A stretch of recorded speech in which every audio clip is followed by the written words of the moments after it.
public to have a member of my cabinet who was a Republican. That was Vice President Kamala Harris in tonight's CNN exclusive interview. Let's bring back in my panel. Kristen, does the American electorate have an appetite for the diversity of opinions to show in the cabinet post? Would this move the needle for voters? I'm sure if I asked people in a poll, how much do you care about ideological diversity in the cabinet, it would poll much lower than, are you going to do something to bring down the cost of living, et cetera? But I do think, earlier in the show, you showed a poll number that there was about 1 out of 6 voters that say they still don't know enough about Harris. Like, that's kind of the profile of the very sort of voter, a swing voter who still doesn't know that much about her. They're still trying to figure out, is she San Francisco left progressive, or is she actually this new centrist she says she is? Statements like that, even if they don't have much meat on the bone, she doesn't have a name, she doesn't have a position, she just says, I'm open to a Republican, is trying to be a signal to that kind of a voter. I agree with sure, you I promise there's room for someone like you at my table. But I would add, you ultimately still have to look at her record. I mean, she was Attorney General of California. Immigration was a huge issue in California. She never reached out to any of the Republicans there to help with the issue. She was the border person. I won't use the borders, or everybody gets defensive, but she was the border person. Hold on. So calling Kamala Harris border czar suddenly became, let's say, sensitive territory now? It's almost as if someone at CNN sent out a memo saying, hey, let's not call her that anymore. Like, now, what would that be? I mean, she was appointed to oversee the border, and it's not like that nickname just appeared out of thin air. This is a classic case of trying to rewrite history. The media is quick to distance Harris from anything remotely connected to the border crisis, which is ironic considering she was the one put in charge of it. It's like they want us to forget she had anything to do with this at all. You have to remember the border crisis didn't magically improve under her watch. It arguably got worse, and according to the Custom and Border Protection, encounters at the border surged past 1.7 million in 2021, the highest on record. And yet, the media seems to have developed a case of selective amnesia, refusing to hold Harris accountable. So what's going on here? I don't know, like, the rebranding of Harris away from the border disaster is an attempt to protect her image ahead of the 2024 election. That is pretty much clear now. They know the border is a weak spot, and by erasing her connection to it, they're hoping voters will too. But let's not forget and kid ourselves. Facts don't just disappear because they are inconvenient. We're seeing a full-blown attempt to reshape the narrative and shield Harris from her own failures. But like it or not, the truth has a funny way of catching up. But you played as Attorney General, where I was in California. I know the policy really well. Yeah, and she actually led a delegation of attorneys general from around the country to meet with the Attorney General of Mexico to try to address issues of human trafficking, transnational crime, gangs. But that delegation did not have Republicans, if memory serves me correctly. If memory serves me, I believe it did. No, I would double check that because, even let's move forward to when she was in the Biden administration. She had this border position. I say czar. Everybody wants to argue with me. Fine. But how many Republicans did she reach out to during that time? Zero.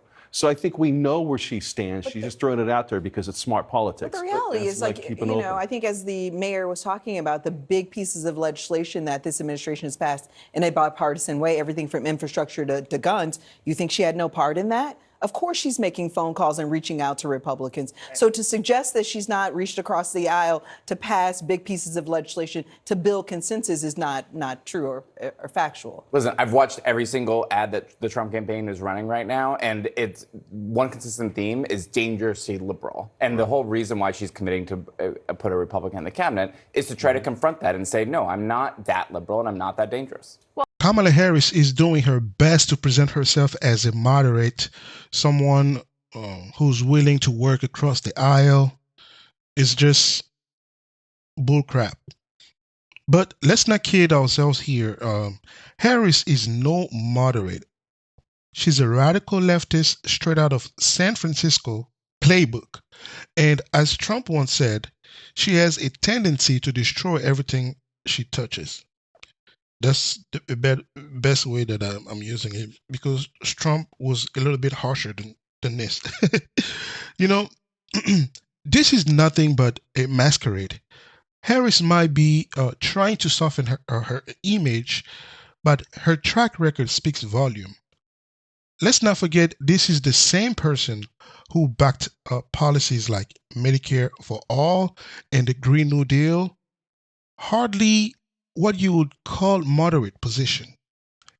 And while she's now trying to come across as someone who's open to compromise, the truth is her value haven't changed one bit. Like she did say that, she did say, like in an interview with Dana Bash recently, it's just smart politics to deceive voters into thinking she's more centrist than she actually is.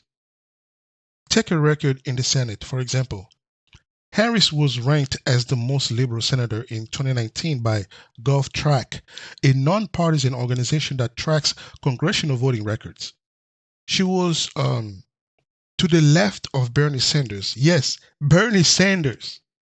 So when she talks about working with Republicans, it's more like a ploy to win over moderate voters than a genuine shift in ideology. Kamala Harris may be putting on a facade, but her true colors are hard to hide.